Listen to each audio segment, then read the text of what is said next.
السلام عليكم ورحمة الله وبركاته. الحمد لله نحمده ونستعينه ونستغفره ونؤمن به ونتوكل عليه ونعوذ بالله من شرور أنفسنا ومن سيئات أعمالنا. من يهده الله فلا مضل له ومن يضلله فلا هادي له، ونشهد أن لا إله إلا الله وحده لا شريك له،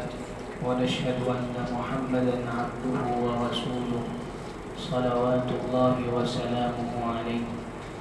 أما بعد فأعوذ بالله من الشيطان الرجيم. بسم الله الرحمن الرحيم. ربنا هب لنا من أزواجنا وذرياتنا قرة أعين وجعلنا للمتقين إماما. صدق اللہ العظیم. میرے انتہائی محترم بزرگوں اور عزیز نوجوانوں، اسلامی تربیت کے اعتبار سے شاید یہ آخری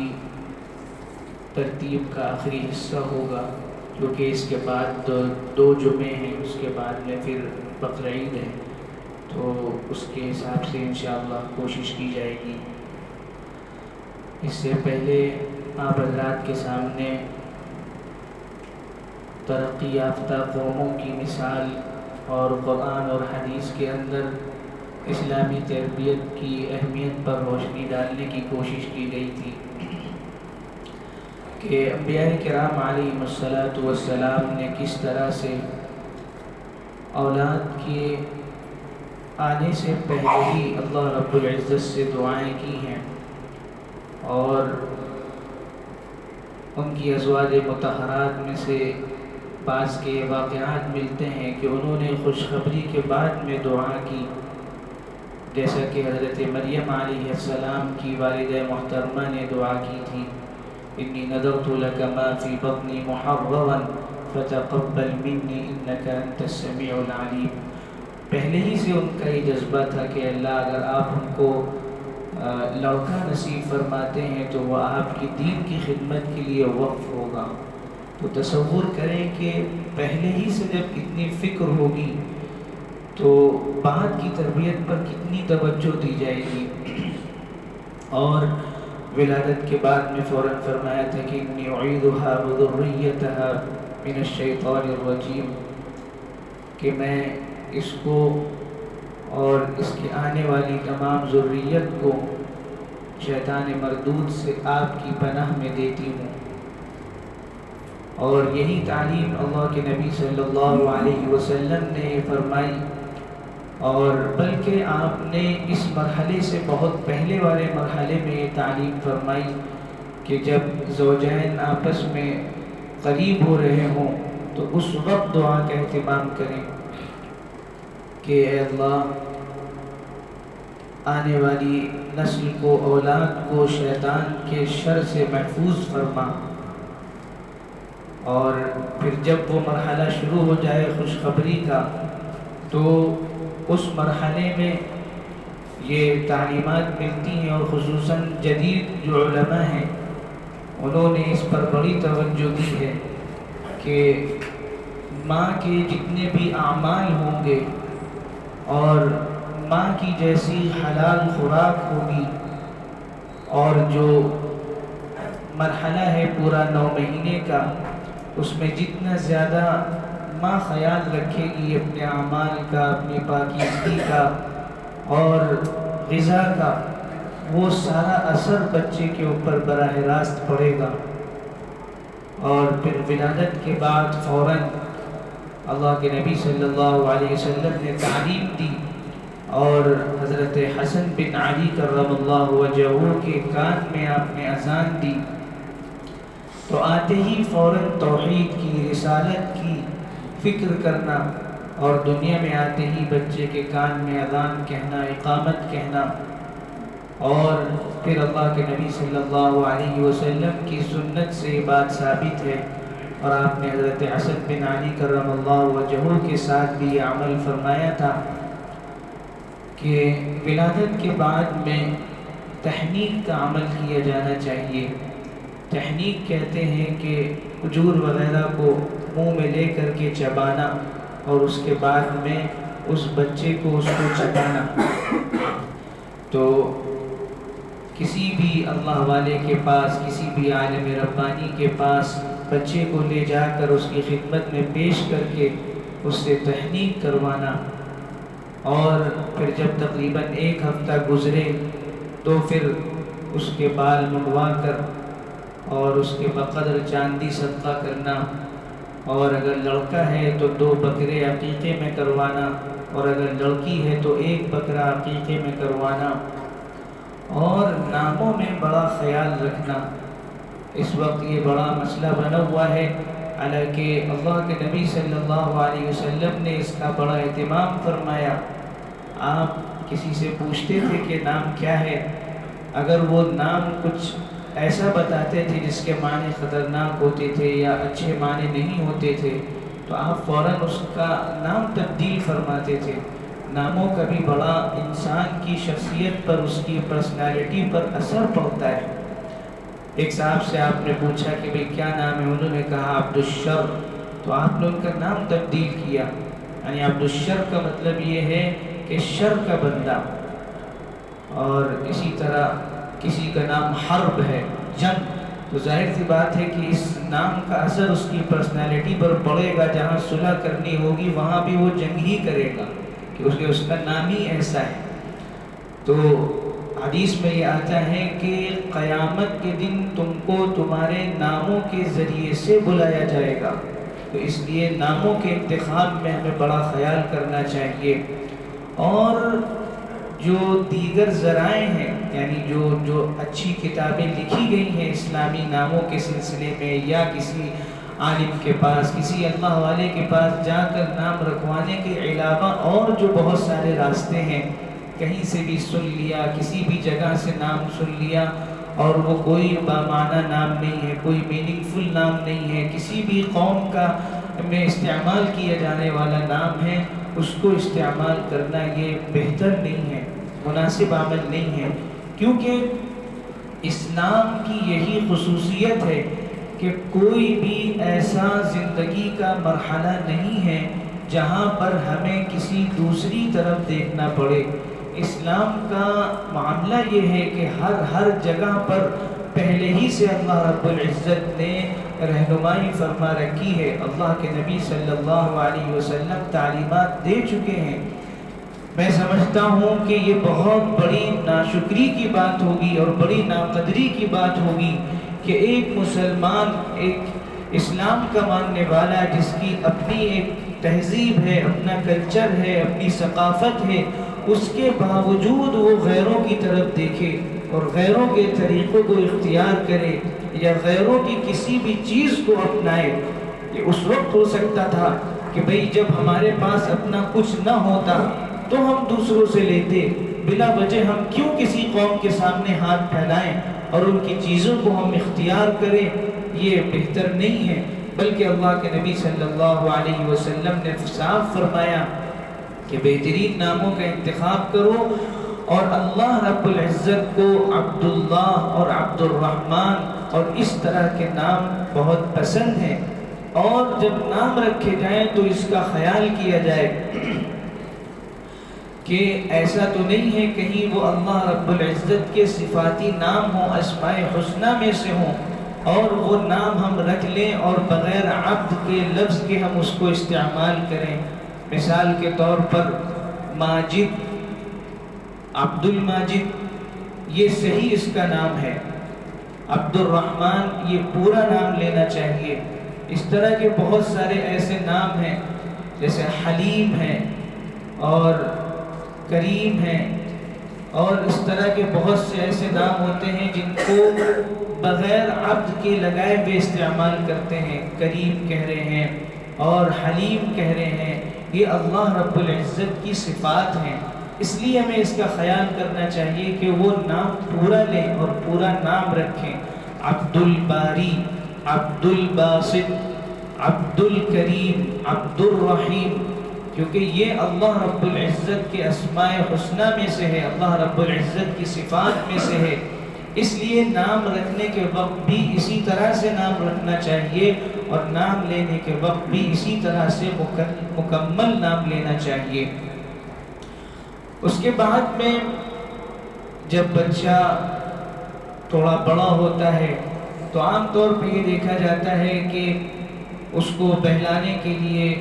اور کھلانے کے لیے، سلانے کے لیے سب سے زیادہ خطرناک چیز موبائل کا استعمال کیا جاتا ہے، جو اس کی ذہنی صحت کے لیے بھی نقصان دہ ہے اور پوری جسمانی صحت کے لیے بھی نقصان دہ ہے، کیونکہ موبائل سے نکلنے والے ریڈیشن جو ہوتے ہیں وہ اس بچے کی ذہنی صحت پر بہت منفی اثر ڈالتے ہیں۔ اس لیے بچوں سے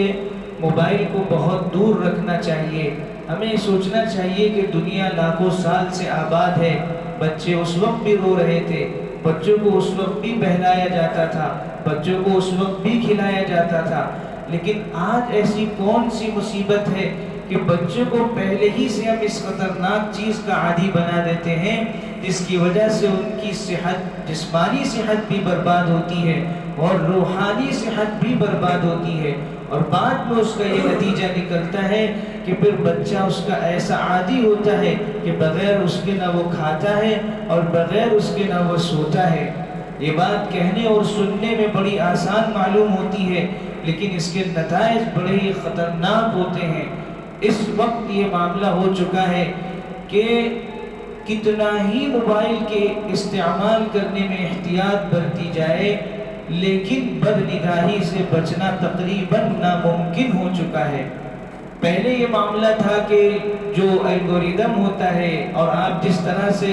لائک کرتے ہیں، جس طرح کی چیزیں زیادہ دیکھتے ہیں، اس طرح کی چیزیں آپ کی فیڈ پر زیادہ آئیں گی،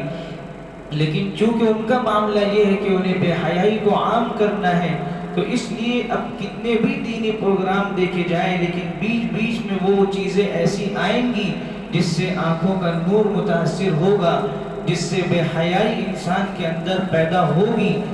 اس لیے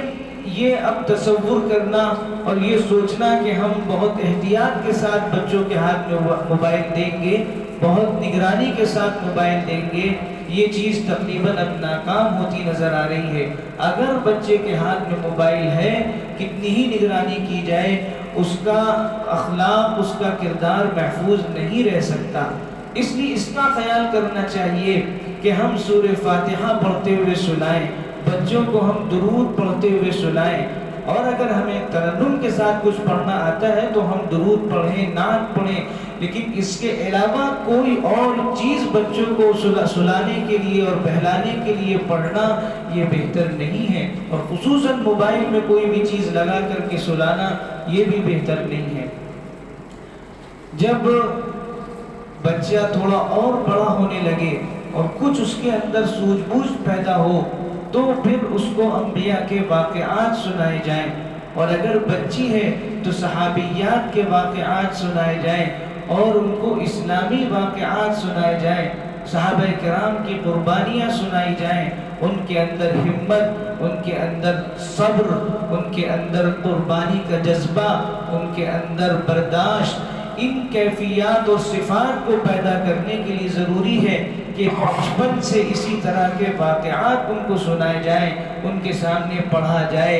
بچپن سے ہی جب ہم ان کو اٹھائیں تو اسی وقت ہم ان کو اٹھنے کی دعا ان کے سامنے پڑھیں، اگرچہ ابھی ان کے ہونٹ نہیں چل سکتے، وہ نہیں پڑھ سکتے، لیکن بچے کو اٹھاتے وقت اسی وقت کلمہ پڑھیں، بچے کے سامنے اٹھنے کی دعا پڑھیں، بچے کو جب کھلائیں تو خود بچے کے سامنے کھانے کی دعا پڑھیں، جب پانی بچہ مانگے، جب اس کے منہ سے گلاس کو لگائیں تب خود دعا اس کے سامنے پڑھیں، جب بچے کو سلائیں تو سونے کی دعا بچے کے سامنے پڑھیں، جب بچے کو کپڑا پہنائیں تو کپڑا پہننے کی دعا بچے کے سامنے پڑھیں، کیونکہ یہ بات ہر ایک جانتا ہے کہ بچہ اپنے والدین اور اپنے ارد گرد اور اپنے ماحول کو امیٹیٹ کرتا ہے، کاپی کرتا ہے، نقل کرتا ہے۔ اس کے سامنے بچپن سے کتابیں نہیں رکھی جاتی ہیں، اس کو گرامر نہیں سکھائی جاتی ہے، وہ جو کچھ بھی بولتا ہے وہ وہی بولتا ہے جو سن رہا ہوتا ہے، وہ وہی کرتا ہے جو وہ دیکھ رہا ہوتا ہے، صرف اور صرف بچہ نقل کر سکتا ہے۔ اس لیے ایسی عمر سے جب اس کا دل ایک دم صاف و شفاف آئینے کی طرح ہو اور اس کا ذہن بالکل ایک دم سادہ لوح، سادہ تختی کی طرح ہو، اس وقت سے بچے کے سامنے یہ ساری دعاؤں کا اہتمام کرنا اور یہ سارے واقعات بچے کے سامنے بولنا، ان کو سنانا، اس کا اہتمام کرنا، یہ بچے کے اوپر بہتر اور مثبت اثر ڈالتا ہے۔ اور جب بچہ اور بڑا ہو اور سمجھ بوجھ اس کے اندر پیدا ہونے لگے تو پھر اس کو ادب سکھانا، عام طور پر بچوں کو باقاعدہ یہ کہا جاتا ہے کہ ہاں ان کو مار دو، ان کو یہ کہہ دو، بچوں سے کہلوایا جاتا ہے۔ آج ہم خود کہلوا رہے ہیں، کل وہ خدا نخواستہ پلٹ کر کے اپنی مرضی سے وہی چیزیں کریں گے، پھر ہم چھٹوانا چاہیں گے تو چھوڑنا مشکل ہو جائے گا، کیونکہ وہ ان کی عادت میں وہ چیز داخل ہو چکی ہوگی۔ اور بڑوں کا احترام نہ کرنا بچپن سے ہی انہیں نے سیکھ لیا ہوگا۔ اور بہت ہی زیادہ غلط ایک جملہ بولا جاتا ہے کہ بھائی ابھی تو چھوٹا ہے، بعد میں جا کے خود صحیح ہو جائے گا۔ یہ نہیں ہو سکتا۔ جہاں پر بھی تربیت کا معاملہ ہوتا ہے، ترقی کا معاملہ ہوتا ہے اور نشو و نما کا مسئلہ ہوتا ہے، کسی بھی چیز کے بنانے کا مسئلہ ہوتا ہے، تعمیر کا مسئلہ ہوتا ہے، وہ اپنے آپ نہیں ہوتا۔ یہ خود رو جنگلی گھاسیں نہیں ہیں جو اپنے آپ اگائیں گی۔ اگر صحیح کھیتی چاہیے، صحیح فصل چاہیے تو اس کے لیے بیج خود ڈالنا پڑے گا، پانی خود ڈالنا پڑے گا، کھاد خود ڈالنی پڑے گی، نگرانی خود کرنی پڑے گی۔ خود سے کوئی اچھی فصل نہیں اگا کرتی ہے۔ اسی طرح سے اگر ہم اچھی اولاد دیکھنا چاہتے ہیں تو ہمیں بچپن سے ہی اس کا خیال کرنا پڑے گا کہ ہم مذاق میں بھی ان سے کوئی بھی چیز نہ بلوائیں۔ ہم تو بچوں کے منہ سے اچھا لگتا ہے اس لیے کچھ بھی بلوا لیتے ہیں، لیکن ہمیں اس کا خیال کرنا چاہیے کہ آج ہم جو بھی بچے سے کروا رہے ہیں اور جو بھی اس بچے سے کہلوا رہے ہیں، کل اس سے یہ چیز چھڑوانا مشکل ہوگا اور اس کے اندر بڑوں کا احترام پیدا کرنا مشکل ہو جائے گا۔ اس لیے شروع سے ہی بچوں کے اندر بڑوں کا احترام اور ادب پیدا کرنا، یہ چیز آگے جا کر ہماری آگے کی زندگی کے لیے بڑی مفید ثابت ہوگی۔ اگر بچپن سے ہی بچے کے اندر بڑوں کا ادب اور احترام کرنا پیدا ہو گیا، کیونکہ اس سے پہلے بھی ہم نے کئی دفعہ ذکر کیا کہ ہمارا جو ماحول ہے اور جو انڈین کانسٹیٹیوشن ہے اور جو اسکول کی کالجز کے جو رول بنائے گئے ہیں، اس میں ٹیچر کے لیے، اساتذہ کے لیے، پروفیسرز کے لیے، پڑھانے والوں کے لیے کوئی اصول اور قانون نہیں ہے ان کے حق میں، لیکن بچوں کے حق میں سارے قوانین اور اصول ہیں۔ کوئی ان کو مار نہیں سکتا، کوئی ایسا لفظ نہیں بول سکتا جس سے بچے کو ذہنی تکلیف ہو۔ یہ سارے انتظامات کیے گئے ہیں، ان کی وجہ سے نتیجہ یہ ہوتا ہے کہ بچے نڈر ہو جاتے ہیں، بچوں کے اندر سے خوف نکل جاتا ہے، اور اگر خوف نکل جائے اور بڑوں کا ڈر نکل جائے پھر اس کو کوئی گناہ سے اور غلطی سے اور کسی بھی جرم سے نہیں روکا جا سکتا، پھر وہ بچہ ہاتھ سے نکل جاتا ہے۔ اس لیے اس کا بڑا خیال کرنا چاہیے اور اس میں اعتدال کو باقی رکھنا بہت ضروری ہے۔ اگر حد درجے محبت دی جائے گی تو بچہ ضدی بنے گا،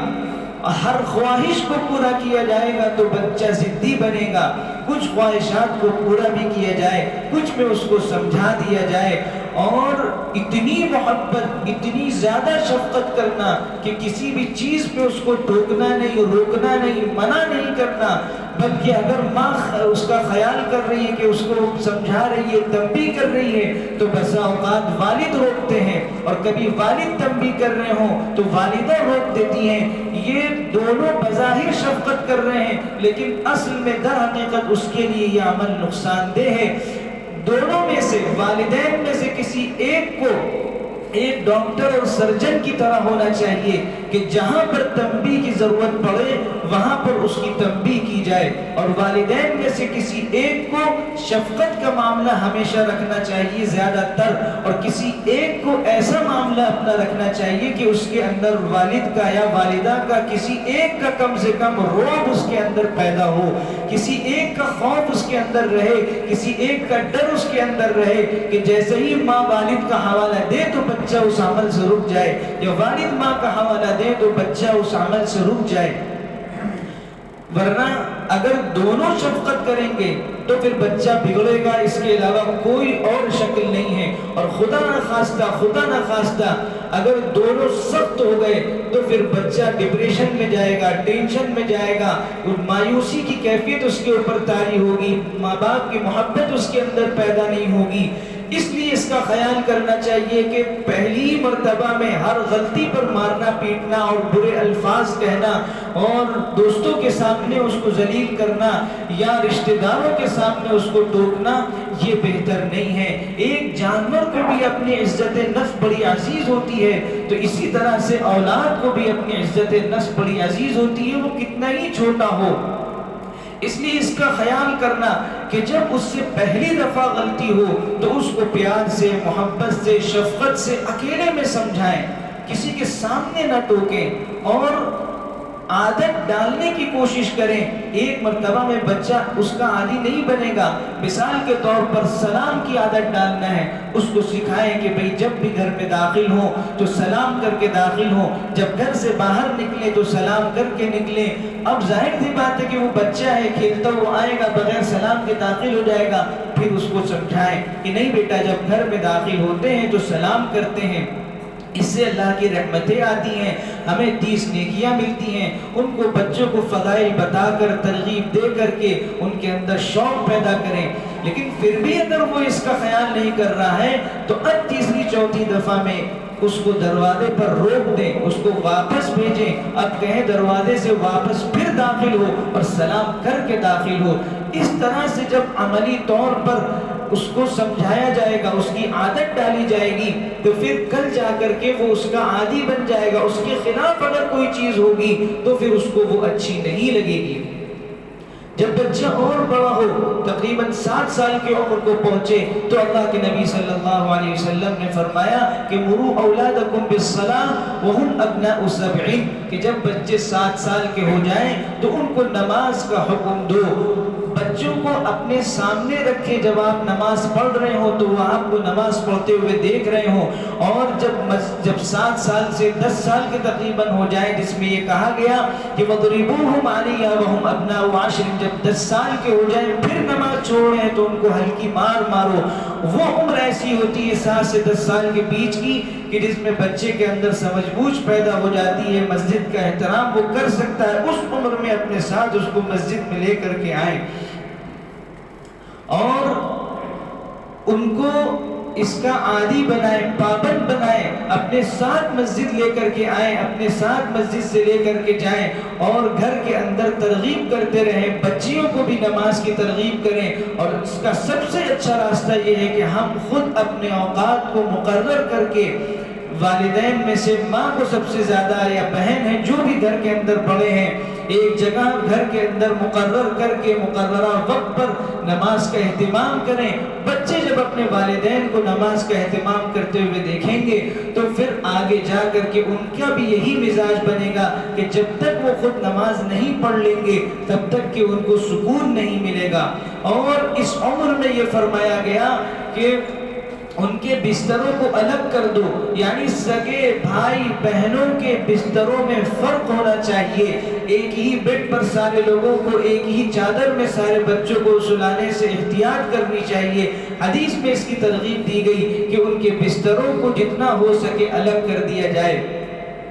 اور سب سے اہم مرحلہ اور خطرناک مرحلہ جو ہوتا ہے وہ بلوغت کا مرحلہ ہوتا ہے. عام طور پر ہمارے ذہنوں میں یہ رہتا ہے کہ بالغ ہونے کی کوئی خاص ایک عمر ہے، ایسا نہیں ہے. یہ ملک کے اعتبار سے، ماحول کے اعتبار سے، غذا کے اعتبار سے کسی کے بھی اڈلٹ ہونے کی، بالغ ہونے کی عمر مختلف ہو سکتی ہے. اس کی علامات سے اس کو پہچانا جاتا ہے کہ یہ بچہ اب بڑا ہو رہا ہے. اس کو محبت سے شفقت سے والدین میں سے کوئی ایک دوست بن کر کے یہ سمجھائیں کہ اللہ رب العزت نے ہمارے جسم کو مرحلہ وار بنایا ہے اور یہ مرحلہ وار نشو و نما پاتا ہے. جب گروتھ ہوتی ہے تو جسم میں کچھ نہ کچھ چینجز آتے ہیں, تبدیلیاں آتی ہیں. جب یہ تبدیلیاں آئی تو بیٹا تمہیں اس طرح سے کرنا ہے, تمہیں کوئی چیز نہ سمجھ میں آئے تو ہم سے تم پوچھ لینا. اگر والدین میں سے کوئی ایک بچے کا دوست بن کر کے اس کو یہ تعلیم نہیں دے گا تو پھر وہ اپنے فرینڈ سرکل میں جائے گا اور گوگل پہ جائے گا, ادھر ادھر کی جگہوں پر وہ پوچھے گا اور تلاش کرے گا تو صحیح معلومات بھی نہیں ملیں گی اور ساتھ ساتھ بے حیائی کی چیزیں اس کو ملیں گی. اور اگر وہ اپنے دوستوں کے درمیان چلا گیا ان چیزوں کو پوچھنے کے لیے تو پھر وہی بے حیائی کی ایسی باتیں ہوں گی کہ پھر وہ اس کا عادی بن جائے گا اور پھر اس کے اندر اس کو دلچسپی ہونے لگے گی. بچوں کو اس مرحلے میں جب وہ بالغ ہو رہے ہوتے ہیں دوست کی سخت ضرورت ہوتی ہے. اگر والدین گھر کا ایسا ماحول بنائیں کہ جو اللہ کے نبی صلی اللہ علیہ وسلم نے پیش کیا کہ آپ اپنے نوازوں کے ساتھ کھیل رہے ہیں, آپ جو ہے زمین میں سجدے کی حالت میں جھک کر کے اپنے ہاتھوں کو ایسے رکھ کر کے حضرت حسین حضرت حسن رضی اللہ عنہ کو اپنی پیٹھ پر بیٹھا رہے ہیں, کندھے پر بیٹھا رہے ہیں, ان کے دوڑ کا مقابلہ کرا رہے ہیں, یہاں تک کہ آپ نماز پڑھا رہے ہیں اور وہ آ کر کے آپ کے اوپر چڑھ رہے ہیں, اس کی وجہ سے آپ سجدہ لمبا کر رہے ہیں. اس طرح کے اللہ کے نبی صلی اللہ علیہ وسلم نے اپنے بچوں کو اپنے نوازوں کو کی تربیت کی اور شفقت کا معاملہ کیا ہے. اگر ہم اپنے بچوں کے ساتھ اس طرح کریں گے تو وہ کبھی بھی باہر والوں کو اس طرح سے دوست نہیں بنائیں گے کہ پھر وہ ہمیں چھوڑ دیں. اگر ہماری طرف سے ان کو یہ محبت شفقت نہیں ملے گی تب وہ پھر باہر والوں کے ماحول میں جا کر کے برباد ہوں گے. اس لیے ہمیں ان چیزوں کا خوب خیال رکھنا چاہیے اور معلوم کرتے رہنا چاہیے اور پڑھتے رہنا چاہیے کہ جتنے بھی مراحل ہیں کن مراحل میں ہماری کیا ذمہ داریاں ہیں. جب اس کا ہم اہتمام کریں گے تو انشاءاللہ یہ اولاد ہماری آنکھوں کی ٹھنڈک بنے گی اور ایسی بچپن سے جب تربیت کی جائے گی تو پھر بہت امید ہے اور یہ توقع کی جا سکتی ہے کہ شاید باہر کا ماحول اس کو بگاڑنے میں ناکام رہے. اللہ رب العزت ہم سب کو عمل کی توفیق عطا فرمائے. وآخر دعوانا ان الحمدللہ رب العالمین.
أشهد أن لا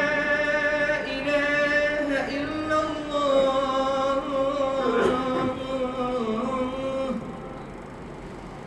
أشهد أن لا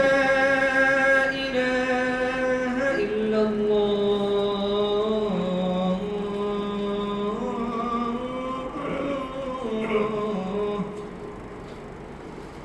أشهد أن محمدًا رسول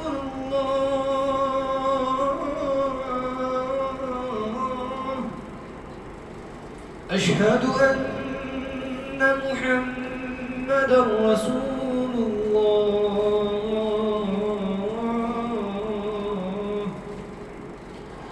حي على الصلاة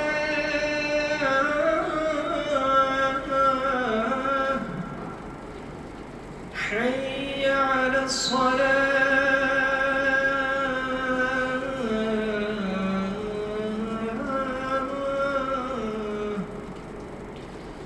حي على الفلاح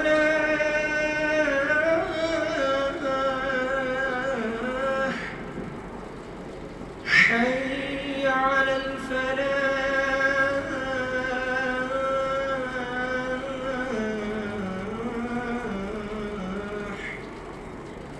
الله أكبر الله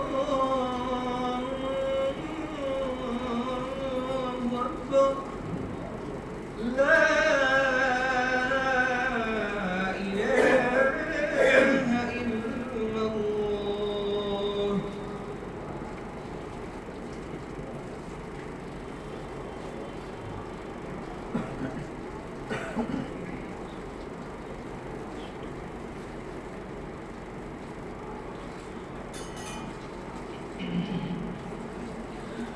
الحمد لله نحمده ونستعينه ونستغفره ونؤمن به ونتوكل عليه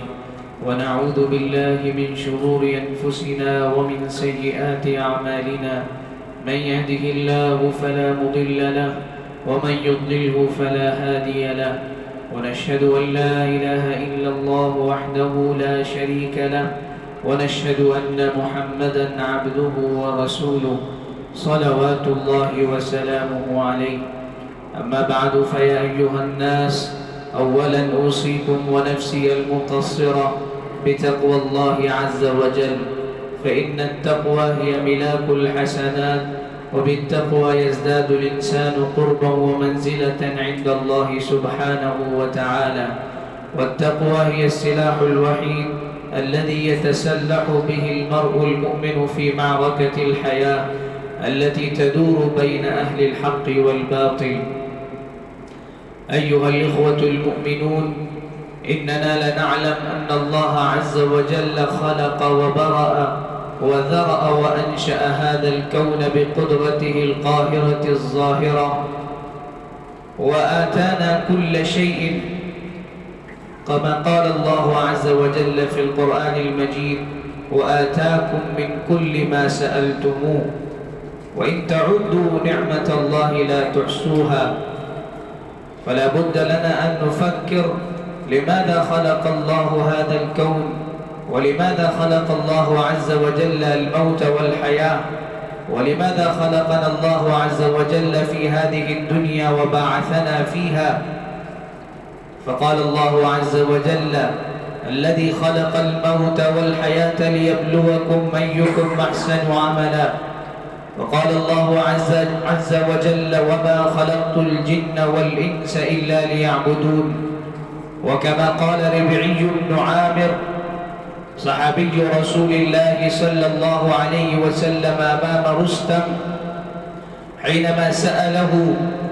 ما الذي جاء بك قال الله ابتعثنا لنخرج من شاء من عبادة العباد إلى خالق العباد أو إلى عبادة الله وحده، ومن ضيق الدنيا إلى سعتها، ومن جور الأديان إلى عدل الإسلام.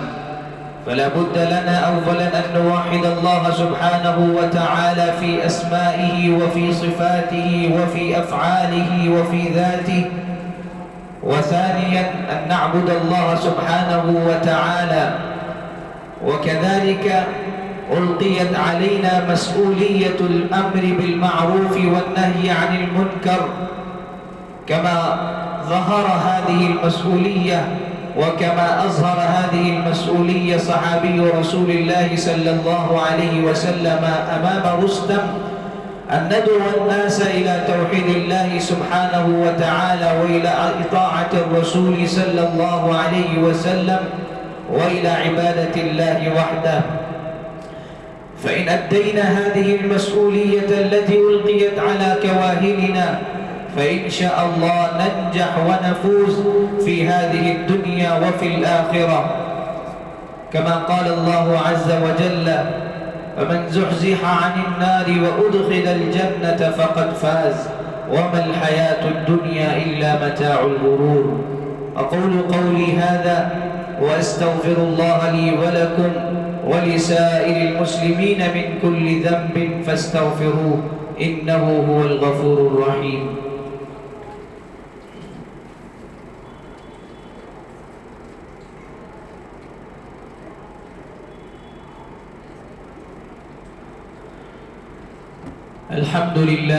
الحمد لله نحمده ونستعينه ونستغفره ونؤمن به ونتوكل عليه، ونعوذ بالله من شرور أنفسنا ومن سيئات أعمالنا، من يهده الله فلا مضل له ومن يضلله فلا هادي له، ونشهد أن لا إله إلا الله وحده لا شريك له، ونشهد أن محمدا عبده ورسوله صلوات الله وسلامه عليه. أما بعد، فيا أيها المؤمنون، إن الله أمركم بأمر بدأ فيه بنفسه وثنى بملائكته المسبحة لقدسه، وثلث بكم أيها المؤمنون حيث قال مخبرا وآمرا: فأعوذ بالله من الشيطان الرجيم، إن الله وملائكته يصلون على النبي يا أيها الذين آمنوا صلوا عليه وسلموا تسليما. اللهم صل على محمد وعلى آل محمد كما صليت على إبراهيم وعلى آل إبراهيم إنك حميد مجيد. اللهم بارك على محمد وعلى آل محمد كما باركت على إبراهيم وعلى آل إبراهيم إنك حميد مجيد. وعلى الخلفاء الراشدين المهديين وعلى جميع الصحابة والتابعين لهم بإحسان إلى يوم الدين. اللهم انصر من نصر دين محمد صلى الله عليه وسلم واجعلنا منهم، واخذل من خذل دين محمد صلى الله عليه وسلم ولا تجعلنا منهم. عباد الله رحمكم الله، إن الله يأمر بالعدل والإحسان وإيتاء ذي القربى وينهى عن الفحشاء والمنكر والبغي يعظكم لعلكم تذكرون. اذكروا الله العلي العظيم يذكركم واشكروا على نعمه يزدكم، ولذكر الله تعالى أعلى وأولى وأعز وأجل وأتم وأهم وأعظم وأكبر، والله يعلم ما تصنعون. وأقيموا الصلاة. صفحے درست فرمائیں، مل کر کھڑے ہوں، بیچ میں خالی جگہ نہ چھوڑیں، کاندھوں سے کاندھا ملائیں اور ایڑیاں برابر رکھیں، پنجے قبلے کے رخ کی طرف بالکل سیدھے کر لیں، پیجامہ وغیرہ ٹخنوں سے اوپر کر لیں، موبائل بند کر لیں۔ اللہ اکبر اللہ اکبر اللہ اکبر اللہ اکبر، اشہد ان لا الہ الا اللہ، اشہد ان لا الہ الا اللہ، اشہد ان محمد رسول اللہ، اشہد ان محمد رسول اللہ۔ حی علی الصلاة حی علی الصلاة حي على الفلاح حي على الفلاح قد قامت الصلاة قد قامت الصلاة الله أكبر الله أكبر لا إله إلا الله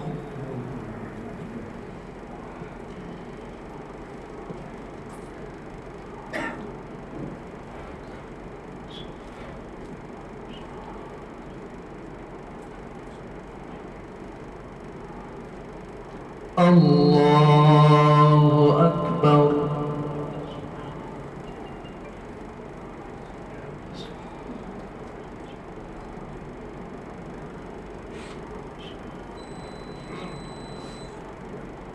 الحمد لله رب العالمين الرحمن الرحيم مالك يوم الدين إياك نعبد وإياك نستعين اهدنا الصراط المستقيم صراط الذين أنعمت عليهم غير المغضوب عليهم ولا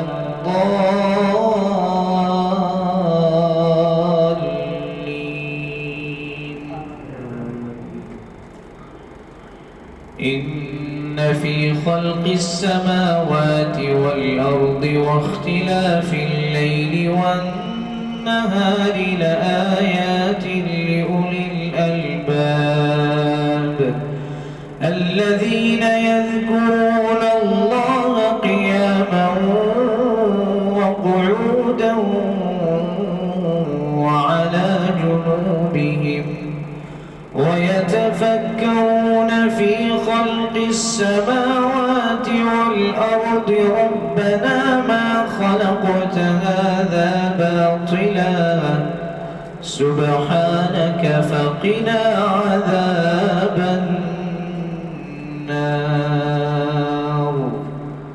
الله أكبر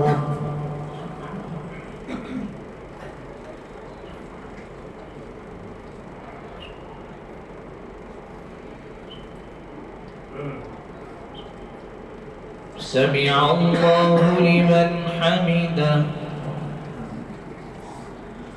الله أكبر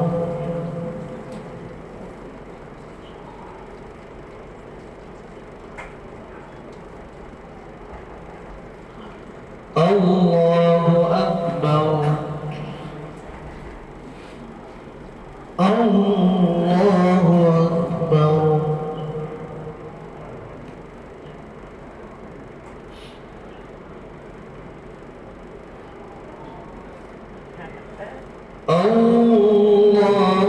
الله أكبر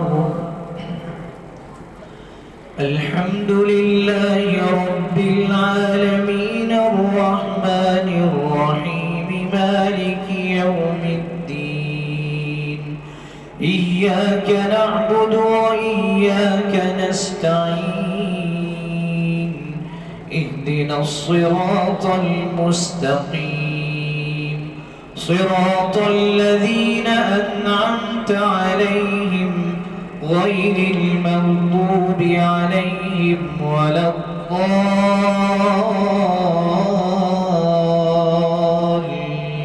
الضالين ربنا إنك من تدخل النار فقد أخزيته وما للظالمين من أنصار ربنا إننا سمعنا مناديا ينادي للإيمان أن آمنوا بربكم فآمنا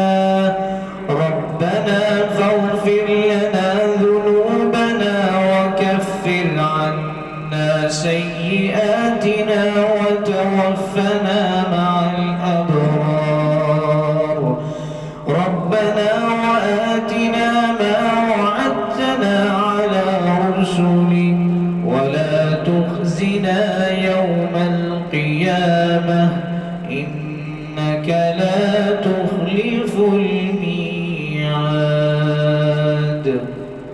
الله أكبر.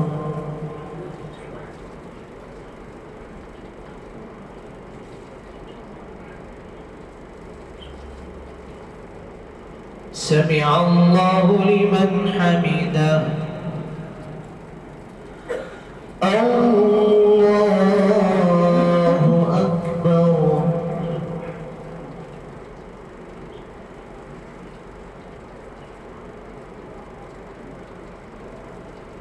الله أكبر.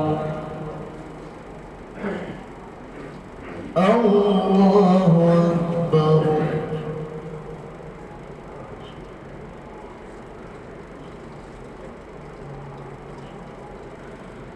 الله أكبر.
السلام عليكم ورحمة الله. السلام عليكم ورحمة الله. استغفر الله استغفر الله. اللهم لك الحمد كما أنت أهله فصل وسلم على سيدنا محمد كما أنت أهله وافعل بنا ما أنت أهله فإنك أهل التقوى وأهل المغفرة. ربنا هب لنا من أزواجنا وذرياتنا قرة أعين واجعلنا للمتقين إماما. رب اجعلني مقيم الصلاة ومن ذريتي ربنا وتقبل دعاء. رب ارحمهما كما ربياني صغيرا. وصلى الله تعالى على خير خلقه محمد وعلى آله وأصحابه أجمعين. آمين برحمتك يا أرحم الراحمين.